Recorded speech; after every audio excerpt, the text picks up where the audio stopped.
Hello, everyone. Back by popular demand. It is ESBR Boxing. Myself and Danny, the A team, as it were, are back here to talk you through, I suppose, what would be an elite team to talk through what would possibly be an elite boxing clash, and where it's going. Maybe it's not going anywhere. Is the sort of themes we're going to be picking up. We're going to be talking Fury versus Usyk today. Before we deal with our first topic, I'll just bounce over to you, Danny. In the what I was going to say, well, I suppose if I'm in the white corner, you can be in the kind of background there, as I suppose, as a sort of beige corner. How are you doing? How are things? Are you okay? Are you well? I'm okay. Recovered after a fairly rough weekend, it's have to be said. But this is a boxing channel, not a football channel, so leave that by the by. But no, all's good, mate. Thanks. Good to be on with you again. Absolutely excellent. Well, we're going to talk through, as I said, Fury versus Usyk, because obviously the news coming out of that fight, I suppose Frank Warren especially over the last day or so has been saying that we're moving towards a deadline where that fight won't happen. So we're going to sort of talk about that theme, talk potentially about who each guy can fight next, if or who they will fight next potentially if it doesn't happen. Kind of get some opinions really on it, do a bit of a breakdown, a bit of a deep dive. But we're I'm gonna put you straight in the deep end here, Danny. You said you've had a rough weekend. It's not going to get any easier. I'm going to first and foremost come to you and say Fury versus Usyk. Does it happen? And we're going to talk about whether it happens next. But first and foremost, in your mind, does it even happen at all? What do you think? Maybe not next. I don't think it happens next. Maybe at some point, if Fury feels Usyk's like lost a step, I can see it happening, but I don't think it's going to happen next. It's really disappointing. Like the negotiations have been ongoing. Usyk got up ringside after Fury's win at Chisora, and that was what, December. We're now in March. This date of April 29th has been bandied about. Frank Warren said Fury's going to fight in that date regardless. If you've watched any recent interviews with Frank Warren, it's gone from we're very close, happy to talk away about it, and now it's just we're reaching a crunch time, and you can tell by his demeanor that he can tell he's going to have to drop some news that people aren't going to like, and I think he's bracing himself for the backlash he's going to get, and he's already starting the mental gymnastics of how he's going to defend Tyson Fury next. So that'll be interesting, but I don't think it's going to happen next, and maybe at some point down the line, but sort of irrelevant to me. Like they're both in their prime now, so. No, I agree with you, to be honest. I think, well, obviously, when you got, like you said, when you see Gar ringside post Fury, Chisora, just Fury Chisora itself almost kind of marks it as well as a kind of bit of a tune-up for Fury to sort of come into this fight. Then you start hearing issues about potential elbow surgery, these sort of like slight backtracks. You think, okay, well, April's still a long time away. Now it's not that far away. And like you say, that Frank Warren does have the air of a man who is about to drop some bad news and sitting there with, I suppose, his team going, how can we frame this in a positive way? Yeah. Talking of that then, because we're both in agreement that we don't think, we're both in agreement that it doesn't happen next. Do I think it will happen? At one point I was kind of almost like 70, 80%. Yeah, this will happen. Like, why wouldn't it happen?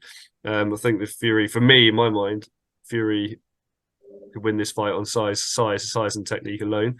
So I didn't necessarily see him be a huge risk, but now I'm even looking at it going 50-50, frankly. It might happen, it might not happen, heavyweight boxing, etc., etc. Can I get your thoughts, Danny? And you can feel free to answer this and articulate this as under the perspective of your own opinion, or you can just give us a bit of summary of what you've heard around the sort of boxing world. Whose fault do you reckon it would be in this instance if this fight doesn't happen? Like, who do you think will be perceived as potentially ducking it, as they say in boxing, or not necessarily wanting it next? It will be Fury, definitely. That's my personal opinion. That's the vast consensus of what you read online. And like, even if you had no idea what has been going on in these talks, all you have to do is like look at each man's track record. I said it in a previous video, but look at the champions Usyk's fought in their back garden. World champion after world champion, tough fight after tough fight. Jump straight in there with AJ, straight in with a rematch. Career best payday to face Fury. Do you think he's the one who's being difficult? He agreed his own individual deal with the Saudis in a matter of days, whereas Fury, who I'm sure was being offered silly money, stupid money, couldn't agree a deal. I think they've used this whole thing about it's going to be at Wembley now, not Saudi, as an excuse to stiff Usyk and say, well, now because it's not at Saudi and it's at Wembley, we want 70-30 or something stupid like that. And whilst Usyk's obviously shown that he's game to take on these difficult fights, like he's not going to be made a fool of, and he's got pride, and 70-30 is an insult for 3 belts to 1. And if that is what it is, even 60-40 isn't right. It should be a 50-50 split. 55-45 I could see. But for me, obviously I'm not privy to the negotiations. No one is, apart from like the close members of each team. But I don't think you would find many people who follow boxing regularly who would blame Alexander Usyk for this not happening. I think that's fair to say. No, I have to say, Danny. I mean, you've answered so eloquently. I actually have nothing else to add to that. I think at the same time, like, you're exactly right. We've seen Usyk go, haven't we? We've seen Usyk go, like you say, you go into other champions' backyards. Almost not one of those guys that sits and and kind of over promotes or like abuses anyone. Just turns up, fights, usually wins or does win, and then leaves. So I think, like you said there as well, there's been talk of Saudi, there's been talk of Wembley, that April 29th date. I suppose you said there, you alluded to there the fact that it might not be happening potentially down to money, which in some ways I can see, but in other ways, I suppose with boxing especially, money is often used to hide, I suppose, ulterior reasons as to why a fight might not be happening or to delay a fight. Do you think here, if we take it that Fury's not necessarily keen to fight Usyk next, do you see there being other reasons other than simply? I mean, obviously, he said stuff like no one knows who Usyk is. I don't necessarily think that's true. Things of that nature, that he's too small. All this sort of kind of like ad hominem attacks. Why do you think, if we're using money as a potential excuse, what the actual deeper reasons might be why he wouldn't necessarily want to fight Usyk next? Like, I'm not going to sit here and say that I think Tyson Fury isn't confident he could beat Alexander Usyk, because you don't reach the level that he has in sport and boxing. Like, he's the heavyweight champion of the world. Without being confident you can beat every man you face. I think he knows it's a very tricky, difficult style for him. He said that in the past. He said Steve Cunningham was one of the fighters who gave him the most problems, and like, no disrespect to Steve Cunningham, but Usyk's sort of better in every department. And I think he can earn more money for easier fights. That's like, and when you break it down that simply, like, you can understand the reasoning for it. At the same time, you can't parade yourself as the best heavyweight of all time and the best of your era if you've got 1 belt and he's got 3. Like, so if you're going to say, look, I can make more money for easier fights, 100%, but just own it. You know what I mean? Like, don't go on about like, oh, he's a middleweight and all this nonsense. So like, I think it's just a matter of he can fight. I'm sure we'll get into potential opponents, but he have much easier fights for equal, if not more money. And they're still like 90% of the casual fan or whatever will still have Fury as their number 1 heavyweight in the world. And I heard like my flatmate, God love him, we were chatting about boxing the other night, and he's like, oh, Fury's got to be one of the best fighters ever. And I was like, mate, oh my God. You have to understand that. That's the level that so many people are operating on. And that's what pays his wages, is that casual fan. And I think that's essentially, in a nutshell, why. See what Danny mentions there. Obviously, he mentioned had a tough weekend, but you can imagine living with a flatmate like that. It must be a tough Monday, Tuesday, Wednesday. Danny must be—he's constantly, being beset, harassed by. We don't talk boxing much. We don't talk boxing much. We don't Danny, talk boxing much. We are going to touch on who each man might face next, but I just want to pick up what you were saying there actually a bit about, obviously, like the opinion that people have of Fury potentially in a certain, I suppose, market, boxing market. Do you think? I mean, obviously, Fury's got a record of 33-0-1. Usyk, I believe, has a record of 20-0. So both undefeated. But do you think? I mean, Fury's obviously got more fights, but I suppose it's fair to say Usyk's opponents have been more marquee. He's got a better record. Do you think that Fury needs this fight though against Usyk to almost cement a record? Obviously, he's got the Wilder wins on there. Some casual fans will be looking even at Dillian White as being a sort of credible win. Obviously, he's got the early Chisora, he's got the Klitschko. Do you feel he needs, though, either a sort of Joshua or a Usyk on that record to kind of cement him as having a sort of legacy-defining heavyweight record? 100%. Like, if the Usyk fight doesn't happen now, there's no way you can call him. You can't even enter like your top 10, 15 heavyweights of all time, in my opinion.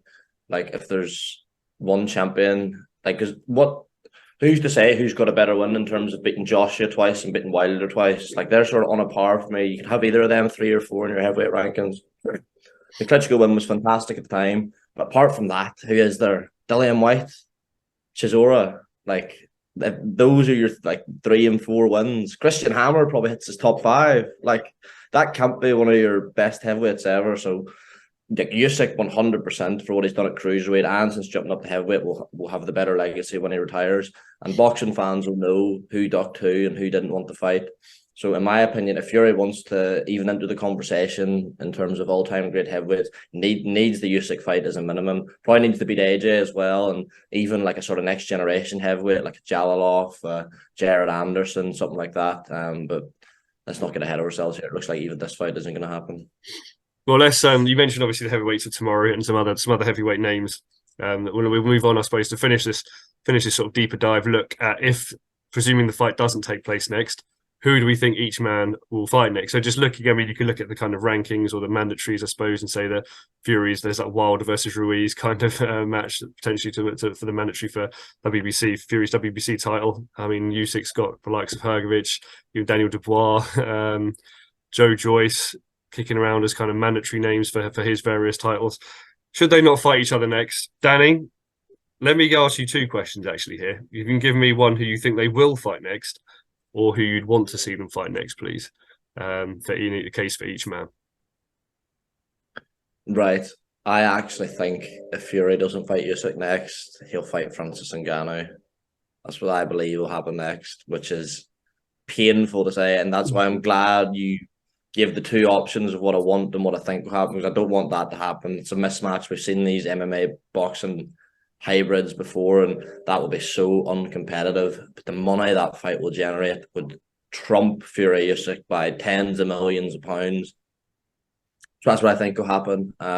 Andy Ruiz has been mentioned as well. Shane Fury sort of mentioned him out of the blue when he was over in Saudi Arabia for Tommy Fury versus Jake Paul, and he's obviously now a free agent. He's not tied down to PBC, so that fight suddenly got a lot easier to make, and it's a sellable one in the UK. People know Ruiz for the Joshua knockout, and I suppose if the Usyk fight didn't happen, it wouldn't be horrendous. The only fight for Fury that would interest me if Usyk doesn't happen is Joe Joyce, but I don't think that'll happen, obviously, because he's tied in to fight Zhang and sort of a week, 2 weeks before. That's the only fight in terms of like top 10 heavyweights that would interest me for Fury, but as I say, that doesn't look likely. In terms of Usyk, I think he'll just go for the next best available. He'll just work his way down the list, and I think he'll fight Deontay Wilder.